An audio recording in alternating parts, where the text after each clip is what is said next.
The pj-fleck-show is presented by Window Concepts and Affinity Plus Federal Credit Union. Our how is everything. How you do something matters.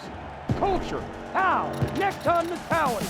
That better be first. The pj-fleck-show starts now. And welcome in, everybody, to another edition of the PJ Fleck Show, joined once again by the head coach of Gopher football, PJ Fleck, alongside former Gophers wide receiver Ron Johnson, KFAN's Justin Guard. I'm Pierre Nugent. The Gophers bounced back in a big way against Rhode Island, winning it 48-0 to get into the win column for the first time this season. PJ, what did you like best about the way your team was able to respond in week 2? I think you hit it right on the head. I think they respond in the way you wanted them to respond. You know, I mean, coming off a really tough loss, I was asked earlier in the week, what's harder, losing a really close game or getting blown out? I said, they're both equally bad. They're hard to get over no matter what. But it was 10 days until we got to play again. I was curious to see what type of response our team would have. Came out Sunday. We were a little rusty on Sunday. Still felt like there was a little hangover there. The goldfish talk obviously didn't go as well as I wanted it to go. But by Tuesday, I'm telling you, they responded in the way you wanted them to respond, put back-to-back practices together. Thursday, Friday were exceptional. And then we went out there and just executed the game plan. And that was the whole thing, was just be us. It's us versus us. Need to be able to execute, and they were able to do that. And when you think about Darius Taylor came back, speaking about response, he came out, he looked great, team responded to him well being on the field, but everybody played well. Donald Driver's son, Christian Driver, got his touchdown. But what was it like having Darius Taylor back on the field? Well, he's an X factor for us. I mean, he can catch the ball in the backfield. I mean, he's really good in pass pro. He's a dynamic tailback as he's proven. And he's still only getting better. And I think that's what's really exciting about him. We had 71 players actually play in this game, and we had 12 different receivers actually catch a pass. That's what this team's going to have to be able to do. We're going to have to rely on our versatility. We're going to have to rely on our depth to be able to have success in 2024. So what was Max Brosmer like from week 1 to week 2? And I talked to him post-game on the field. He said it's starting to feel normal to play in front of all these people, in front of all these crowds, with all these great players. What did you see from him from the first week to the second week? I think if you take out the first half of North Carolina, I think I'd see consistency. And you see what you saw all spring. You saw it on film. You saw it in training camp. You see that consistency, that poise, that leadership, and that confidence, and the accuracy. You know, so this is what we're going to be able to do to win football games. We're going to have to be able to do it, and have to rely on him to be able to lead the ship. But he's wanted to, and that's why he came here. But it's only 2 games. I don't put too much stock into 2 games or 1 game. We got to be able to change our best every single week. But I thought his performance was way better than week 1. Your defense had a very dominant performance against Rhode Island. We'll talk about them as a whole a little bit later in the show, but I want to talk about one play in particular that made me even say, wow, when I was watching it from the press box. Aiden Gosby had one heck of a play on the interception. When you watch it back, I mean, looking at it in real time, I said, did he really catch that? Did you watch that play back, and what was it like when you watched that play back? Well, I got to watch it as our fans got to watch it, because you can't see it from the side and the angle that we're at. I mean, I'm all the way on the other side of the field. But they kept playing on the Jumbotron. Remember, they reviewed it. Yeah. So you're doing everything you can to speak it into existence, because you know the monitor's right by you. And so you just get, oh, man, of course that's an interception. But you're sitting there going, how did he actually get it? And did he really? Did he not get it? And I'm sitting there talking about, had to be inclusive evidence, and it had to be, to overturn it. And I'm sitting there thinking to myself, I'm having this conversation very loudly, so the officials will maybe hear me. The decision's being made in this little booth now, right. That's in Chicago. Right. It's not even being made by those guys. Right. So I sat there and thought, what am I even doing? But what a catch, what a play. Didn't give up on the play, which I absolutely love. And this is a young man who can play the game at a high level, and he's had 2 games of productivity, and he's one of the next really good safeties here. And in football, you know this, there's always a play or plays that can change a game. That's one of them. If that's a catch for Rhode Island, maybe they get a little bit of a spark, but right. That was a spark for the Gophers. As a whole, the defense, Devin Farrell, the week before, over 300 yards total. This week, 76 yards passing, not really a lot rushing. What did the defense do? I know they were goldfish, but what did they do to really like come out and say, you know what, I know this guy's dynamic. We're gonna, our eyes aren't gonna play tricks on us. We're gonna shut this guy down. I felt the sarcasm there. With the no, goldfish. seriously, you really brushed like past the goldfish. The creativity. no, because you said they didn't. You said they didn't do the goldfish at the beginning. So Correct. I said I thought they did. Yeah, we know they were goldfish. They blocked it out. I thought we swarmed to the football, and I thought that we played a suffocating style defense. And the team we played didn't actually have one play across the 50-yard line the entire game. I don't know if I've ever been a part of. I think I've been a part of a team that didn't have a first down. I think it's been here, but I don't know if I've ever been a part of that didn't cross the 50-yard line. I think that just shows the style of defense we're playing. The attacking style that we have, the confidence everybody has in each other, the ability to get people on the ground, do their job. But again, this was us versus us. It wasn't us versus Rhode Island. And all year we're going to have that mentality. Execute what's called, do the simple things really well, and make it look easy. And I thought they did a really good job of that. I'm going to do my Ron impression. I know it's us against us this week, but it is Nevada. And it's another dual threat quarterback, one that you've actually seen. Yeah. Here's a college sports 2024 at Colorado 3 years ago. He's now the quarterback for Nevada, dual threat as well. What can you take from being able to shut down a guy like Farrell on offense like that into this week? Well, they're very different offenses. The offense for Nevada this week is going to be a little bit more led by option football. So you've got to be really sound. You've got to have eyes in the right spot. They have two tailbacks that played Power 5 football. One ran for over 1,000 yards at Boston College last year. One played at Texas. They've got people and athletes everywhere. And so kind of reminds you of a Georgia Southern type team a few years ago that kind of read that spread option. They ran the ball to throw the football, a lot of play action pass. And if your eyes are in the wrong spot, they got you for an explosive play. So we've got to be really sound. Got to continue to play with the legal violence that we want on the field and getting people on the ground. And that's the key to option football is get people on the ground. I want to go back to something you said off the top of the show. You said whether you lose by 1 or whether you lose by 100, they're both bad. It's all the same. But I've always I'm glad you brought that up because I've always been curious about that. Does it hurt more when it's a close loss or does it hurt? What are your thoughts on that really, actually? I'm glad you brought that up.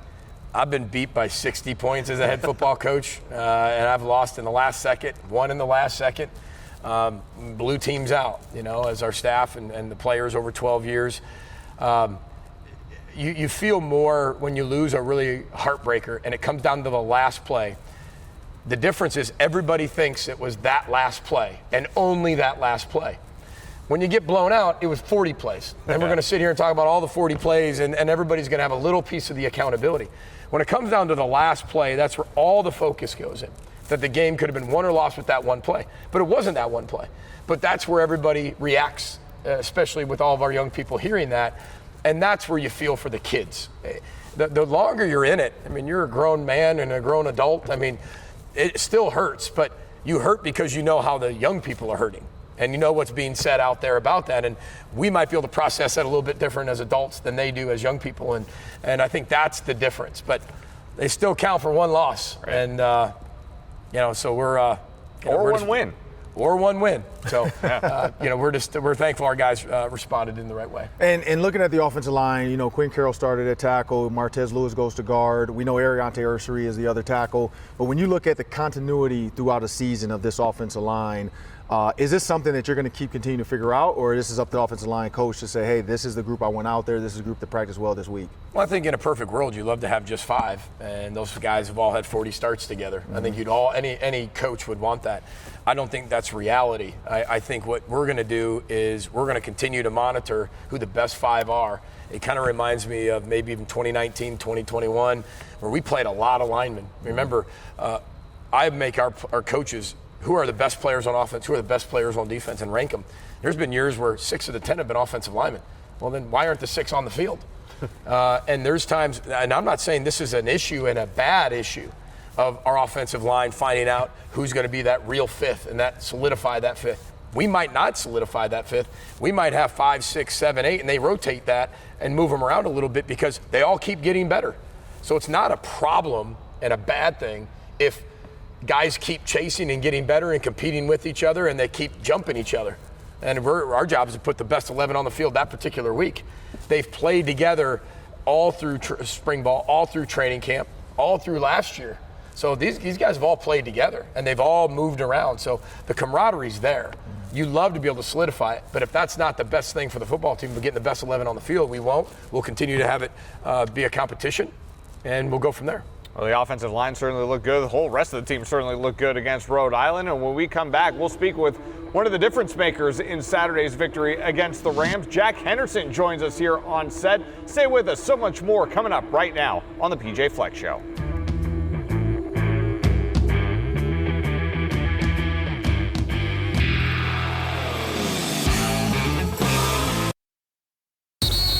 You're watching the PJ Fleck Show. Welcome back, everybody, to the PJ Fleck Show. Joined now by a very special guest. Defensive back Jack Henderson joins us here on set. And Jack had a monstrous game against Rhode Island. A fumble recovery, an interception, and that interception went back for a touchdown. Jack, when you have a game like that, I mean, what does that do for the confidence level moving forward? Obviously, it's a morale booster, first off. And you know, it gives me a lot of confidence moving forward in my abilities as a player. And just being able to execute, you know, when my name is called, so to say, when the plays present themselves, being able to execute my job, I think is awesome. And that's going to give me confidence to keep moving forward. And when you're in a game like that, you were in position pretty much every time to make a play. And it seemed like, I mean, even, you know, the interception by Gooseby, like you guys were all there. Right. But when you're standing there and a quarterback throws you the ball, I know as a receiver, if you're wide open, you kind of like are praying, like, don't drop it. At any point are you just like, I got to make sure I catch this. And now after I catch it, I got to score. I can't get caught from behind. 100%, yeah. It's just when you're in that moment, you know you have to make the play, right? And that's why we do our ball drills consistently. You know, that's why we work on these things. So when the opportunity presents itself, that you are able to make that play. But yeah, especially as a DB, you know, they always say, oh, DBs don't have hands or whatever. So when the opportunities present themselves, yes, it's important to execute. Yeah. And when the ball is in my hands, all I'm thinking is go, go, go, score. And what was it like when you got in the end zone? I mean, like, I'm sure your eyes got wide open when you saw plenty of daylight in front of you. 100%. It's just go. And then can't get caught because, you know, that opportunity doesn't present itself often. So when the ball's in my hands, you know, I'm just thinking, got to score. Yeah, and you certainly did. You certainly helped give the team a huge boost with that score. PJ, you've had Jack now for a couple of seasons. So what has it been like having him as part of your program, and what does he do for this team? Well, first and foremost, if you know him as a person, he's the ultimate gentleman. I don't know if I've met a more polite young man who's been raised the right way and, you know, cares more for other people. He's remarkable that way. But as a football player, I mean, he's exactly what you want. I mean, he's violent, he's nasty on the field, he has a passion for the game, he's really smart. You know, the thing about him, and we keep talking about this versatility piece, he's the example of it. This guy can play Sam linebacker, he can play nickel, he can play safety, you can move him all over the field. He's a really good blitzer, he's got a great feel for the game, and he's the ultimate teammate. There isn't one guy on this football team that doesn't like this guy.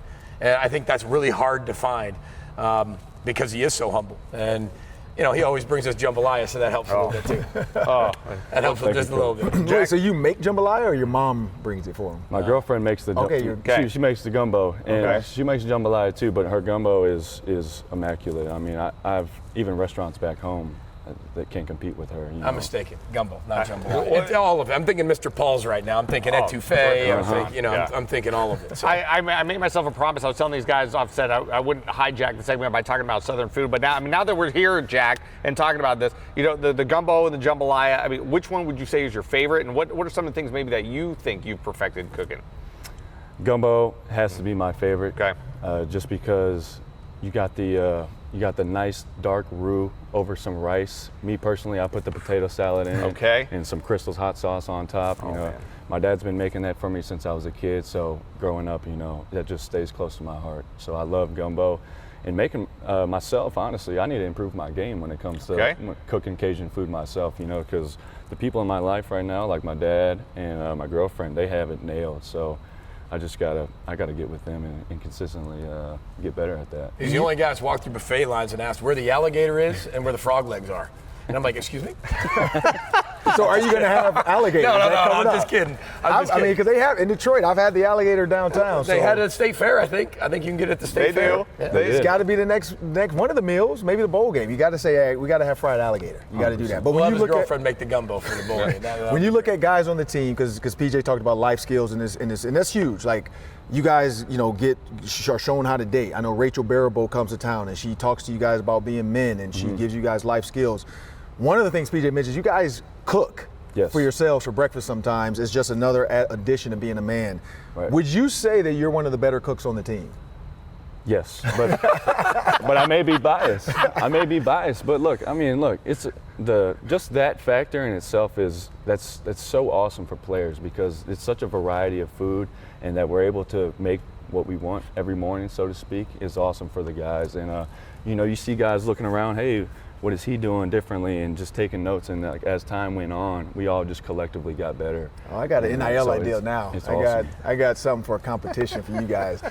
But Coach, when you talk about him and you look at the Minnesota Vikings, Josh Metellus, I know you watch NFL film. Josh Metellus does the same thing. He lines up in the A gap. He lines up at the Mike, the Sam, the Will. I mean, I think last year he was at 11 positions on the field. They had him at DN, outside linebacker. When you see his game, do you see now there's an avenue for a guy like him being in the NFL? Oh, 100%. I think the game's moving to more and more people like him. I think versatility allows you to be around a lot longer. The old saying when we were playing was the more you could do, the longer you'll stay. Yep. It is more true now than it's ever been, especially with special teams, the length of NFL seasons, how many games there are. You need versatile players to do a lot of different things, especially with the 53-man roster. They've expanded the practice squad, but 53 is still 53. So I think, and then the dress squad's even lower than that on game day. So you need people to be able to do a lot of different things. And I think that's why, when we talk to NFL scouts, one of the names I constantly talk about for a long period of time is Jack because of his versatility. And, he can handle that. I have no problem talking about that in front of him because that's one of his ultimate dreams and goals. So why not talk about it, and why not know that the people around you believe in you to do it? Jack, lastly for you, Nevada's coming up this week. When you study them on film, what stands out to you when you study the Wolfpack? They like to run the ball, and here at Minnesota, we pride ourselves in stopping the run. So that's one thing we're going to emphasize this week. And they got a lot of great players. They got a versatile quarterback. They got 2 or 3 great running backs, and they got big, tall receivers. So I think we definitely have our work cut out. But that's the main emphasis. They play downhill, and they love to run the ball. So it's going to be interesting. Well, Jack, congratulations on a big game against Rhode Island. Best of luck this week against Nevada. And when you come back, we cannot wait to try the gumbo when you come back here on the set on the PJ Fleck Show. We're looking forward to that. Thank y'all so much for having me. Thank you, Jack. So much more to come here on the PJ Fleck Show. When we come back, we'll take a closer look at the Nevada Wolfpack, what makes them so dangerous. We'll discuss that on the other side of the break.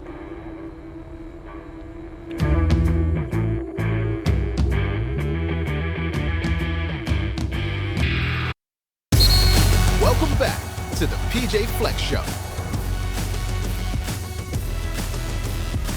Thanks for staying with us here on the PJ Fleck Show. Time now to look across the field at this weekend's opponent. It's the Nevada Wolfpack who are coming to town. And PJ, Nevada stands at 1-2, but their 2 losses have been by a combined 8 points. It could very easily be a different story at 2-1, possibly even 3-0 with this Nevada team.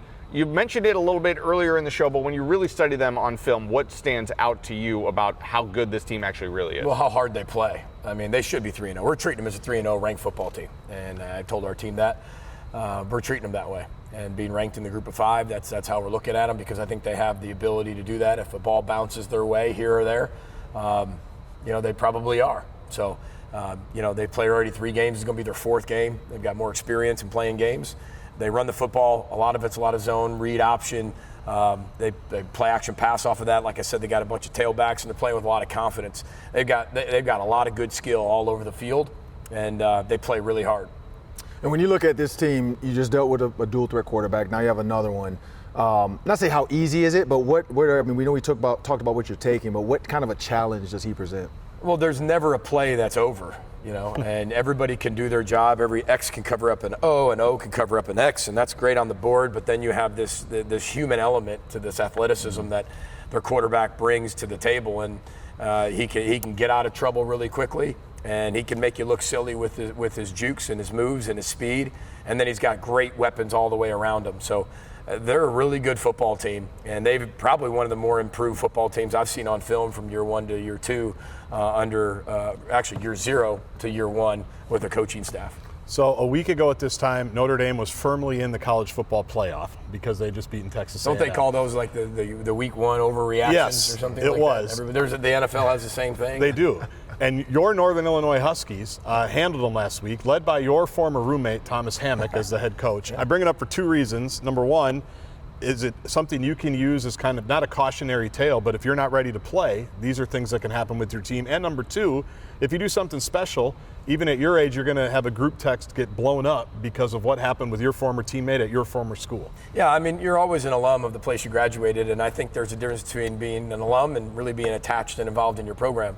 And what Joe Novak, our head coach at Northern Illinois, taught us was he wanted us to love our alma mater. And his impact on us was teaching us how we love our alma mater. And whether I'm a Gopher and the head coach here, I'm still a Husky at heart. And I'm proud of that from what we accomplished there and what they continue to do. You'll never lose that. But Joe Novak taught me that that's a head coach's job. And I hope that people that either played for me, didn't play for me, but the ones that really do play for me eventually just love being Gophers. And for the rest of their life, raise their families as Gophers, visit here, come back often, and have a passion and love for your alma mater, because that's what college athletics are all about. Did I show our team this? No, we talked about it, though, because it is alma mater. But we did talk about it because it fit just college football in general in 2024. This isn't about Nevada. This is just about, it doesn't matter who you play. Right. That any given Saturday, there's 67 teams that win and 67 teams that lose. And there are no 100%. So you got to go out there and play for 3 hours and play your hardest and make sure you eliminate mistakes, maximize the opportunities in the plus category, and go do your best, and then look up at the end of the game. But any given Saturday, anybody can win. And I think that's what makes college football so exciting. Overreaction after week 1. We don't really. You would never. Show, you right? would never. You are even really, keel. That's how I like to. That's your how I like oar to is always in the water. Yeah, absolutely. There's no doubt about it. You are very chill. I'm very even keeled when it comes to analyzing the teams I root for, and the teams I root for shall remain nameless on this show because I am an unbiased and professional journalist. Thanks so much for joining us on the PJ Fleck Show, everybody. We'll see you next week as we continue to row the boat here on the PJ Fleck Show.